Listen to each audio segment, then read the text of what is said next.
ಪರಿಶಿಷ್ಟ ಜಾತಿಯೊಳಗಿನ ಉಪಜಾತಿಗಳಿಗೆ ಒಳ ಮೀಸಲಾತಿಯನ್ನು ಕಲ್ಪಿಸುವುದು ಸಂವಿಧಾನಬದ್ಧವಾಗಿದೆ. ಇದನ್ನು ಅನುಷ್ಠಾನಗೊಳಿಸ್ತಕ್ಕಂಥದ್ದು ರಾಜ್ಯ ಸರ್ಕಾರಗಳಿಗೆ ಅಧಿಕಾರ ಇದೆ ಅಂತಕ್ಕಂತಹ ಒಂದು ಆಗಸ್ಟ್ 1ನೇ ತಾರೀಕು 2024ರಂದು ಸುಪ್ರೀಂ ಕೋರ್ಟ್ ಏನು ತೀರ್ಪನ್ನು ನೀಡಿತು, ಇದು ಒಂದು ಐತಿಹಾಸಿಕವಾಗಿರ್ತಕ್ಕಂತಹ ಒಂದು ತೀರ್ಪಾಗಿದೆ. ಕ್ರಿಸ್ತಪೂರ್ವ 2500 ವರ್ಷಗಳಿಂದ ಭಾರತದಲ್ಲಿ ಈ ಶ್ರೇಣೀಕೃತ ಜಾತಿ ವ್ಯವಸ್ಥೆ ಜಾರಿಯಲ್ಲಿದೆ. ಬ್ರಾಹ್ಮಣ, ಕ್ಷತ್ರಿಯ, ವೈಶ್ಯ, ಶೂದ್ರ ಮತ್ತು ಪಂಚಮರನ್ನ ತುಳಿದು ಶೂದ್ರರು, ಶೂದ್ರರನ್ನ ತುಳಿದು ವೈಶ್ಯರು, ವೈಶ್ಯರನ್ನ ತುಳಿದು ಕ್ಷತ್ರಿಯರು, ಕ್ಷತ್ರಿಯರನ್ನ ತುಳಿದು ಬ್ರಾಹ್ಮಣರು, ಹೀಗೆ ಒಬ್ಬರನ್ನು ತುಳಿದು ಒಬ್ಬರ ಮೇಲೆ ಬರ್ತಾ ಇದ್ದಾರೆ. ಇದೊಂದು ಶ್ರೇಣೀಕೃತ ಜಾತಿ ವ್ಯವಸ್ಥೆ ಇಂಡಿಯಾದೊಳಗಡೆ ಇದೆ. ಸೊ ಇಂಡಿಯಾದೊಳಗಡೆ ಅಸ್ಪೃಶ್ಯರು ಅಂತ ಹೇಳಿದ್ರೆ ಯಾರು ಅಂದ್ರೆ ಪಂಚಮರು ಅಂದರೆ ಯಾರು ಅಂದರೆ ಅಸ್ಪೃಶ್ಯರು ಅಂತ ಹೇಳಿದ್ರೆ ಯಾರು ಅಂತ ಹೇಳಿದ್ರೆ ಪರಿಶಿಷ್ಟ ಜಾತಿಯವರು. ಸುಮಾರು ಭಾರತದಲ್ಲಿ ಅಂದಾಜು 1500 ಪರಿಶಿಷ್ಟ ಜಾತಿಗಳು ಇದ್ದಾವೆ.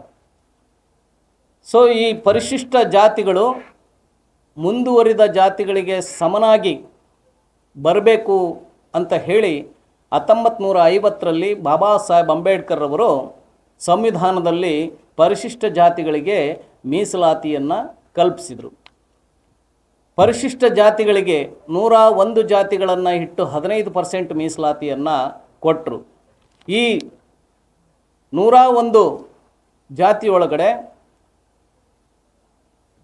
ಪ್ರಬಲ ಜಾತಿಗಳು ದುರ್ಬಲ ಜಾತಿಗಳನ್ನು ತುಳಿದು ಇಡೀ ಮೀಸಲಾತಿಯನ್ನು ಕಬಳಿಸ್ತಾ ಬಂದವು.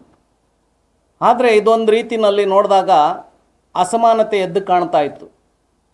ಆದರೆ ಎಲ್ಲ ಪರಿಶಿಷ್ಟ ಜಾತಿಯೊಳಗಿನ ಉಪಜಾತಿಗಳಿಗೆ ಈ ಮೀಸಲಾತಿ ಸಮನಾಗಿ ಹಂಚಿಕೆ ಆಗಬೇಕು ಅಂತ ಹೇಳಿ ಕರ್ನಾಟಕ ದಲಿತ ಸಂಘರ್ಷ ಸಮಿತಿ ಕಳೆದ 30 ವರ್ಷಗಳಿಂದ ಹೋರಾಟವನ್ನು ಆರಂಭ ಮಾಡಿತು. ಪರಿಶಿಷ್ಟ ಜಾತಿಯೊಳಗಿನ ಉಪಜಾತಿಗಳಿಗೆ ಒಳ ಮೀಸಲಾತಿಯನ್ನು ಕಲ್ಪಿಸೋದು ಸಂವಿಧಾನಬದ್ಧವಾಗಿದೆ ಅಂತ ಹೇಳಿ 1975ರಲ್ಲಿಯೇ ಪಂಜಾಬ್ ಸರ್ಕಾರ ಒಳ ಮೀಸಲಾತಿಯನ್ನು ಕೊಡ್ತು. ಇದಾದ ನಂತರದಲ್ಲಿ ಆಂಧ್ರದಲ್ಲಿ, ತಮಿಳುನಾಡಿನಲ್ಲಿ, ಹರಿಯಾಣದಲ್ಲಿ ಚಳವಳಿಗಳು ಆರಂಭ ಆದವು. ಆಂಧ್ರ ಪ್ರದೇಶದಲ್ಲಿ ಒಳ ಮೀಸಲಾತಿ ಜಾರಿ ಆಗಬೇಕು ಅಂತ ಹೇಳಿ ಹೋರಾಟಗಳು ನಡೀತಾ ಇರುವಂಥ ಸಂದರ್ಭದಲ್ಲಿ EV ಚಿನ್ನಯ್ಯ ಅಂತಕ್ಕಂಥವರು ಅವರು ಕೋರ್ಟಿಗೆ ಹೋಗ್ತಾರೆ, ಹೈಕೋರ್ಟಿಗೆ.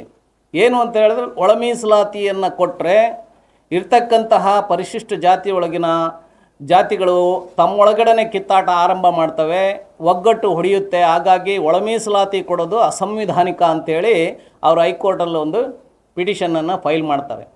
ಸೊ ಆಗ ನಮ್ಮ ಸಂತೋಷ್ ಹೆಗಡೆ ಅವರು ಹೈಕೋರ್ಟಿನ ಮುಖ್ಯ ನ್ಯಾಯಮೂರ್ತಿಗಳಾಗಿ ಕೆಲಸ ಮಾಡ್ತಾ ಇರ್ತಾರೆ ಆಂಧ್ರ ಪ್ರದೇಶದಲ್ಲಿ. ಅವರು ಒಂದು ತೀರ್ಮಾನವನ್ನು ಕೊಡ್ತಾರೆ. ಏನು ಅಂತ ಹೇಳಿದ್ರೆ ಪರಿಶಿಷ್ಟ ಜಾತಿಯೊಳಗಿನ ಉಪಜಾತಿಗಳಿಗೆ ಒಳ ಮೀಸಲಾತಿ ಕಲ್ಪಿಸುವುದು ಅಸಂವಿಧಾನಿಕವಾಗಿದೆ ಮತ್ತು ಅದನ್ನು ಅನುಷ್ಠಾನಗೊಳಿಸ್ತಕ್ಕಂಥ ಅಧಿಕಾರ ರಾಜ್ಯ ಸರ್ಕಾರಗಳಿಗೆ ಇಲ್ಲ ಅಂತಕ್ಕಂಥ ಒಂದು ತೀರ್ಮಾನವನ್ನು ಸಂತೋಷ್ ಹೆಗಡೆ ಅವರು ಕೊಡ್ತಾರೆ. ಇದಾಗೋದಕ್ಕೂ ಮುಂಚೆ ಏನಾಗಿರುತ್ತೆ, ಪಂಜಾಬಲ್ಲಿ ದವಿಂದರ್ ಸಿಂಗ್ ಅಂತಕ್ಕಂಥವನು ಹೈಕೋರ್ಟಿಗೆ ಹೋಗ್ತಾನೆ. ಆತ ಕೇಳೋದೇನು ಅಂತ ಹೇಳಿದ್ರೆ ಇದೇ ವಾದ ಆತಂದು ಕೂಡ. ಅಲ್ಲಿಯ ಅರುಣ್ ಮಿಶ್ರಾ ಅಂತಕ್ಕಂಥ ನ್ಯಾಯಾಧೀಶರು ಪರಿಶಿಷ್ಟ ಜಾತಿಯೊಳಗಿನ ಉಪಜಾತಿಗಳಿಗೆ ಮೀಸಲಾತಿಯನ್ನು ಕೊಡೋದು ಸಂವಿಧಾನಬದ್ಧವಾಗಿದೆ, ಅದನ್ನು ಅನುಷ್ಠಾನಗೊಳಿಸ್ತಕ್ಕಂಥ ಅಧಿಕಾರ ರಾಜ್ಯ ಸರ್ಕಾರಗಳಿಗೆ ಇದೆ ಅಂಥೇಳಿ ಆದೇಶ ನೀಡ್ತಾರೆ. ಪಂಜಾಬಲ್ಲಿ ತೀರ್ಪನ್ನು ನೀಡಿರೋದು 5 ಜನ ನ್ಯಾಯಾಧೀಶರ ನ್ಯಾಯಪೀಠ. ಆಂಧ್ರದಲ್ಲಿಯೂ ಕೂಡ ತೀರ್ಪು ನೀಡಿರೋದು 5 ಜನರ ನ್ಯಾಯಪೀಠ. ಸೊ ಒಂದು ಕೊಡಬಾರ್ದು ಅಂತ ಹೇಳುತ್ತೆ, ಒಂದು ಪೀಠ ಕೊಡಬೇಕು ಅನ್ನುತ್ತೆ. ಸೊ ಆಗ ಏನಾಗುತ್ತೆ ಅಂತ ಹೇಳಿದ್ರೆ ಸುಪ್ರೀಂ ಕೋರ್ಟಿಗೆ ಹೋಗುತ್ತೆ ಈ ಪ್ರಕರಣ. ಎಲ್ಲ ಯಾರ್ಯಾರು ರಿಟ್ ಪಿಟಿಷನ್ ಹಾಕಿದ್ರು ಅವೆಲ್ಲ ಕ್ರೋಢೀಕರಿಸಿ ಸುಪ್ರೀಂ ಕೋರ್ಟಲ್ಲಿ ವಾದ ನಡೆಯುತ್ತೆ. ಮೊನ್ನೆ ಸುಪ್ರೀಂ ಕೋರ್ಟ್ ಏನು ಪರಿಶಿಷ್ಟ ಜಾತಿಯೊಳಗಿನ ಉಪಜಾತಿಗಳಿಗೆ ಒಳ ಮೀಸಲಾತಿಯನ್ನು ಕಲ್ಪಿಸೋದು ಸಂವಿಧಾನಬದ್ಧವಾಗಿದೆ, ಅದನ್ನು ಅನುಷ್ಠಾನಗೊಳಿಸ್ತಕ್ಕಂಥ ಅಧಿಕಾರ ರಾಜ್ಯ ಸರ್ಕಾರಗಳಿಗೆ ಇದೆ ಅಂತ ಏನು ಸುಪ್ರೀಂ ಕೋರ್ಟು ತೀರ್ಮಾನವನ್ನು ಕೊಡ್ತು. ಈ ತೀರ್ಮಾನ ಬಂದು ಸುಮಾರು 2 ತಿಂಗಳು ಆಗ್ತಾ ಬಂದಿದ್ದರೂ ಕೂಡ ರಾಜ್ಯ ಸರ್ಕಾರ ಮೀನಾಮೇಷವನ್ನು ಎಣಿಸ್ತಾ ಇದೆ. ಈ ಹಿಂದೆ ಇಂಡಿಯಾದೊಳಗಡೆ 1911ರಿಂದ ಜನಗಣತಿ ನಡೀತಾ ಇದೆ, ಆದರೆ ಜಾತಿ ಗಣತಿ ಎಲ್ಲೂ ಕೂಡ ನಡೆದಿಲ್ಲ. ಸೊ ನಾವು ಪರಿಶಿಷ್ಟ ಜಾತಿಯೊಳಗಿನ ಉಪಜಾತಿಗಳಿಗೆ ಒಳ ಮೀಸಲಾತಿ ಕಲ್ಪಿಸಬೇಕು ಅಂತ ಹೇಳಿ ಕರ್ನಾಟಕ ದಲಿತ ಸಂಘರ್ಷ ಸಮಿತಿ ಹೋರಾಟ ಮಾಡಿದಂಥ ಸಂದರ್ಭದಲ್ಲಿ ನಾವು ದೊಡ್ಡ ಒಂದು ಬೃಹತ್ ಸಮಾವೇಶವನ್ನು ಮಾಡ್ತೀವಿ, ವಿಚಾರ ಸಂಕಿರಣಗಳನ್ನು ಮಾಡ್ತೀವಿ, ಹರಿಹರದಿಂದ ಬೆಂಗಳೂರಿಗೆ ಕಾಲ್ನಡಿಗೆ ಜಾಥಾವನ್ನು ಮಾಡ್ತೀವಿ. ನಮ್ಮ ಹೋರಾಟಕ್ಕೆ ಮಣಿದಂಥ ಸರ್ಕಾರ, ಆಗಿನ ಮುಖ್ಯಮಂತ್ರಿ ಎಸ್.ಎಂ. ಕೃಷ್ಣರವರು ಒಂದು ಆಯೋಗವನ್ನು ರಚನೆ ಮಾಡ್ತಾರೆ. ಆಯೋಗದ ಅಧ್ಯಕ್ಷರನ್ನಾಗಿ ನಿವೃತ್ತ ನ್ಯಾಯಾಧೀಶರಾಗಿರ್ತಕ್ಕಂಥ ಎನ್.ವೈ. ಹನುಮಂತಪ್ಪನವ್ರನ್ನ ನೇಮಕ ಮಾಡ್ತಾರೆ. ತಾಂತ್ರಿಕ ಕಾರಣಗಳಿಂದ ಅವರು ಆ ಸ್ಥಾನಕ್ಕೆ ರಾಜೀನಾಮೆಯನ್ನು ಕೊಟ್ಟು ಹೊರಗಡೆ ಹೋಗಿದ್ದರಿಂದ ಬಾಲಕೃಷ್ಣನ್ ಅಂತಕ್ಕಂಥ ಒಬ್ಬ ನ್ಯಾಯಾಧೀಶರನ್ನ ಆಯೋಗಕ್ಕೆ ಅಧ್ಯಕ್ಷರನ್ನಾಗಿ ಮಾಡ್ತಾರೆ. ಅವರು ಅಕಾಲಿಕ ಮರಣ ಹೊಂದಿದ ನಂತರ ಎ.ಜೆ. ಸದಾಶಿವ ಅಂತಕ್ಕಂಥವ್ರನ್ನ ನ್ಯಾಯಾಧೀಶರನ್ನ ಈ ಆಯೋಗದ ಅಧ್ಯಕ್ಷರನ್ನಾಗಿ 2005ರಲ್ಲಿ ಅವರು ನೇಮಕ ಮಾಡ್ತಾರೆ. ಸದಾಶಿವರವರು ಆಯ್ಕೆಯಾಗಿ ನಂತರ ಸುಮಾರು 7 ವರ್ಷಗಳ ಕಾಲ ಅವರು ಇಡೀ ರಾಜ್ಯದ ಸುಮಾರು 1,20,000 ಮನೆಗಳಿಗೆ ಅವರು ಸಂದರ್ಶನವನ್ನು ಮಾಡ್ತಾರೆ. ಮನೆಗಳನ್ನು 141 ಪ್ರಶ್ನಾವಳಿಗಳನ್ನು ಅವರು ಮಾಡ್ತಾರೆ. 96 ಲಕ್ಷ ಜನರನ್ನ ಅವರು ಇಂಟ್ರ್ಯೂ ಮಾಡ್ತಾರೆ. ಅದರಲ್ಲಿ 6 ಲಕ್ಷ ಜನ ಅವರು ತಮ್ಮ ಜಾತಿನ ಎಲ್ಲೂ ಕೂಡ ನಮೂದು ಮಾಡಿರೋದಿಲ್ಲ. ಸೊ ಒಟ್ಟಾರೆ ಇದನ್ನೆಲ್ಲ ಕ್ರೋಢೀಕರಿಸಿ ಸದಾಶಿವರವರು 2012ರಲ್ಲಿ ಅಂದಿನ ಮುಖ್ಯಮಂತ್ರಿ ಸದಾನಂದ ಗೌಡರವರಿಗೆ ವರದಿಯನ್ನು ನೀಡ್ತಾರೆ. ಏನು ಅಂತ ಹೇಳಿದ್ರೆ, ಪರಿಶಿಷ್ಟ ಜಾತಿ ಒಳಗಡೆ 33.47 ಇರ್ತಕ್ಕಂಥ ಮಾದಿಗ ಮತ್ತು ಸಂಬಂಧಿತ ಜಾತಿಗಳಿಗೆ ಇರ್ತಕ್ಕಂಥ 15% ಮೀಸಲಾತಿ ಒಳಗಡೆ 6% ಮೀಸಲಾತಿಯನ್ನು ಮಾದಿಗ ಮತ್ತು ಸಂಬಂಧಿತ ಜಾತಿಗಳಿಗೆ ಕೊಡಬೇಕು ಅಂತ ಹೇಳುತ್ತೆ. ಹಾಗೆಯೇ 32 ಪಾಯಿಂಟ್ ಸಮಥಿಂಗ್ ಇರ್ತಕ್ಕಂತಹ ಹೊಲೆಯ ಮತ್ತು ಸಂಬಂಧಿತ ಜಾತಿಗಳಿಗೆ 5% ಮೀಸಲಾತಿಯನ್ನು ಕೊಡಬೇಕು ಅಂತ ಹೇಳುತ್ತೆ. ಹಾಗೆಯೇ 23% ಇರ್ತಕ್ಕಂತಹ ಬೋವಿ, ಲಂಬಾಣಿ, ಕೊರಮ, ಕೊರಚ ಇತ್ಯಾದಿ ಜಾತಿಗಳಿಗೆ 3% ಮೀಸಲಾತಿಯನ್ನು ಕೊಡಬೇಕು ಅನ್ನುತ್ತೆ.